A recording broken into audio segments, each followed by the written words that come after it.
Welcome back to the coverage of YCS Bologna 2024, and we are here with Julio Valls. And Julio Valls, of course, is a very well-known face, as he was not only a finalist of this year's European Championship, but also top 8 at the World Championship with the same deck twice. And therefore, we're going to look deeper into that deck today, as we have a combo tutorial with the Ritual Beast deck and the master himself, Julio. How are you feeling today, Julio? Well, in general, I didn't sleep because I just started. Right now in the Italy. Yeah, fine. Yeah, okay. But I mean, Ritual Beast stuff, you're known for that, you know the stuff. So let's go over to the top view and let's look at some cards. So what are you going to explain to us here? What's the combo going to start with? First, I will explain the most generic combo, that is the one-card combo of Kanahau. Okay.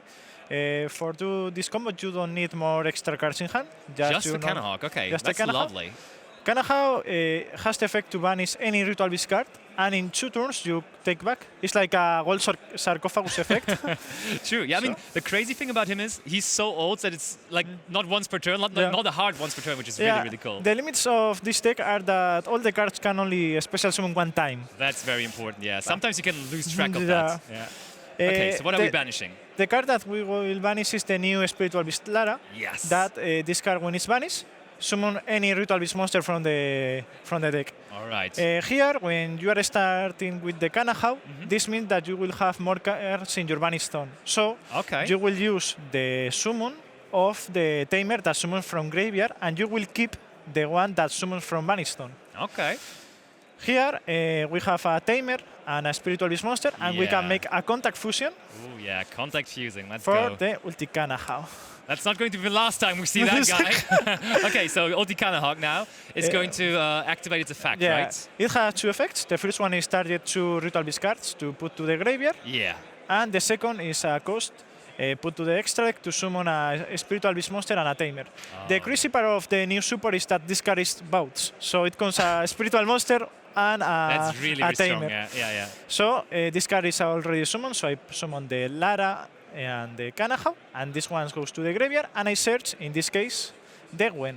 Yeah, exactly. So Kanahau, it always will search when at least 1 card gets returned, right? That's very important to note. Yeah. Also, this effect, it works with Shifter, because return cards to the banished zone isn't the same that send. True, yeah. That's a very good point. Now that Kanahau is back to the field, I can banish another card. Once more. That is the Rampengu. Rampengu now, all right. In general, when you are playing this deck, you need to know the circle of the cards. The first is try to get one of the one-card combos. Okay. Later, see if you will play with the graveyard or the banished stone to take the good out of the Gwen of the Lara. I see. In case you have more cards, Inheritance is a card that can't search anything. Cool. So here, I will make a Link 2. And I will make the Kimun Falcos. Falcos. So in general, I think in the history of Yu-Gi-Oh, the Link 2s are always really good cards for Impermanence or Valor and so on. So like initially, as I would be playing against this deck for the first time, I would be like, okay, that might be something I want to Imperm. But let us know, is that a good thing to Imperm? Are we good to do that? Here it's decent. All depends if your hand is strong or not, because a lot of players keep the Impermanence for the rank 4, that is the Banshee. I see. Also, the good Ritual Beast player, if has like a teleport, will keep in hand. Yeah. But here is a decent spot. But if you do in the cost, you will have 2 targets in the banished stone. And then they can chain it, right? Because it's also a quick effect. That's the problem, yeah. But in this case, I already summoned the 3. So True. Okay. Now I will activate the effect. The important thing is banish the Kanahau. Okay. To extra normal summon the Gwen. Gwen will target the Rampengu. At this point, Rampengu lets banish a Ritual Beast monster from my extra deck. Yes. That will be the Ulti at this point. And I will send a Ritual Beast monster with the same type. In this case, is Psychic, so I can send the Winda. That is a pretty good card going second. For sure. Now, Ritual Beast gets also a new crazy support, that is the Noku Draco. Oh, yeah. That this card can use the materials from the banished stone. So, or from the graveyard, rather, right? Or from the graveyard. Yeah, exactly. So, from the graveyard. So, you will banish the Winda that you already sent with the Rampengu, and another name. Okay, it's important to keep some attributes in graveyard, in especially if you are playing the Nemesis pack for the Protos line. I see. Yeah. So now you can use these two. We already summoned the Lara and the Kanahau. If you are laning the deck with the friends, sometimes I put correctly. Just to remember. Just to remember. Yeah, of course. Okay, so as I was saying, he's back. He's back. Okay, all right. Here you can actually use the effect again to summon the Winda that we sent already with Rampengu, and we can target, for example, the Lara. Then we can tag out and summon the Gwen. That was the extra normal song with Kimun Falcos. Yes. And the search here will be, in this case, Elder. Now we go Elder, okay. So we're getting more and more names into rotation, basically, right? We're doing very, very many steps just to get all of them out of the deck, basically. I see. Here, Winda is a good spot because it's a level 4 that helps for the rank force. And also, as same as the new Lara, it comes for Tamer and Spiritualist Monster. Okay. So we can keep in field to make the new Link 4 that is Ulti-Rotary. Now, with the Rage of the Abyss support, this card also counters all the Azamina cards because it needs 2 tribute, and that's something crazy. And this card lets me add a Ritual Beast card to the Banish Stone to my hand and get another extra normal summon. So at this point, I can normal summon Elder, and Elder gets me another extra normal summon. Normal summon, oh boy. And of course, Kanahau is in once per turn, so I can banish another name. That's true. Just a quick question in between. With all those normal summons, how much does Perulia hurt the deck? Multirami Perulia is potentially a bit of a problem for the deck? If you want, I can show you 2 spicy lines that I did to don't get any draw. Oh, no draws for Perulia? That's crazy. And get a Floodgate plus a trap. Okay, I see. Fugalos is another problem. Fugalos is a different thing. But Perulia, I already solved that. Here, we can banish Apelio. Apelio is another level 4, and also is a Pyro monster that works with the Nemesis engine. So here we can banish these cards. Make here the third Kanahau. He's back. Make the effect target, for example, this card and the Rampengu, tag out, summon the Apelio and the Elder. And here we can search like the... I have a trap card probably. Trap, we go for that Steeds. is the Steeds, yeah. So Steeds is really good as it doesn't target on the opponent's side of the field, right? So that's exactly what you need against some of the decks. Yeah, it helps, for example, against the Farking decks. They always keep the Kirin in hand, and this card doesn't target. Here, we can check here a little the graveyard. With Apelio, we can banish, for example, Kimun Falcos. Have banished the monster that are correctly summoned from the extra deck, like the Lynx. Can be summoned back with the Nochu Draco, and that's an important spot. Okay, very, very important. Here, we can make a Extit using these 2 monsters to the Banshee. If you are playing Babushka, you can try to go to Babushka, but in this case, Banshee is fine. You can detach a material, doesn't matter what you detach. Add the Nemesis flag. Nemesis flag can special summon already to shuffle back the copy of any monster. And this one will search the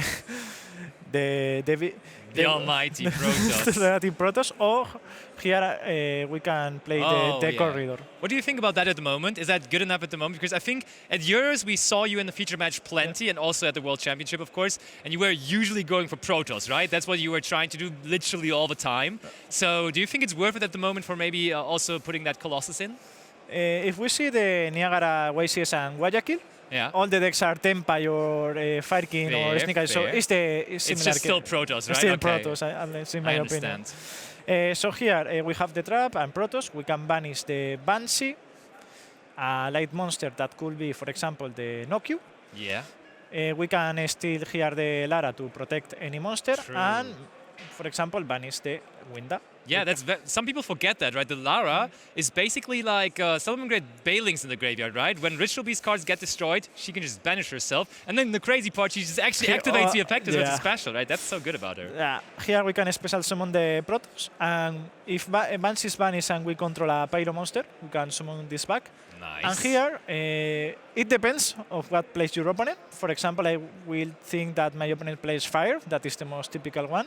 You can use the Banshee and the Elder to make a SP With SP, you can have another name vanish, that's important. For example, the Gwen. And now you can lock the fire attribute to your opponent. And you have a Disruption of Ultra Ratari, SP Little Knight, that you can banish your own Protos, because Talents is a strong card to take the Protos, and also the Stitch, with a comeback and the more cards in hand, of course, yeah, absolutely. And I mean, what's cool about the Ritual Beast deck and this combo is you can technically, because all of them are like different attributes, right? Or like a lot of them. Yeah. So Protos is very versatile in this deck, isn't it? Because you can like, depending on the opponent's deck, of course, it's dark itself, so against Jubel decks and stuff like that, it's also like really good to just go for it. So can you do any attribute, or is there any attribute that's hard to get to? If the format is diverse and you can know what is playing your opponent, you can play Reprodocus to become any monster, the attribute that you want. Yeah, so you can make the Protos maybe water. Now that the Mermail cards are become to the TCG, you can make. But yeah, this is the most basic one. Yeah, it's a really cool combo. Also, I mean, now we have that link for the Ulti-Raratory. How much did it hurt the deck that Appaloosa is not around anymore? Because in the beginning, of course, you were just usually also going for Appaloosa, as that's also a link 4, which can protect against things. But is this the only problem still good enough? Is the Nibiru. Yeah, I see. But now the decks start playing Impulse, and that locks the Lai attributes. Ooh. But the hands that pass over Nibiru are the hands that you start with 2-card combos plus a Ritual Beast name, that are the Elder plus Kanahau, Elder plus Rampengu, that is there, or the Lara plus any of these names. So basically, if you have a lot of engine, Nibiru can be played through, right? Yeah. Or also you can play Book of Eclipse, that puts the monster face down. Very much. And that prevents the Nib, yeah. Yeah, and contact fusions are, of course, still possible, which is really good. And then, I mean, you mentioned Dominus Impulse. Your deck can't play Dominus Impulse, right? Yeah. But so, yeah, exactly. As I was just seeing there, you can instead play the old version of the card, basically, the Dominus Purge. What do you think about that card? Is it good at the moment for this deck? Yes. Also, I see that another now player that is Herman Hansson is playing this card in his Ritual Beast deck.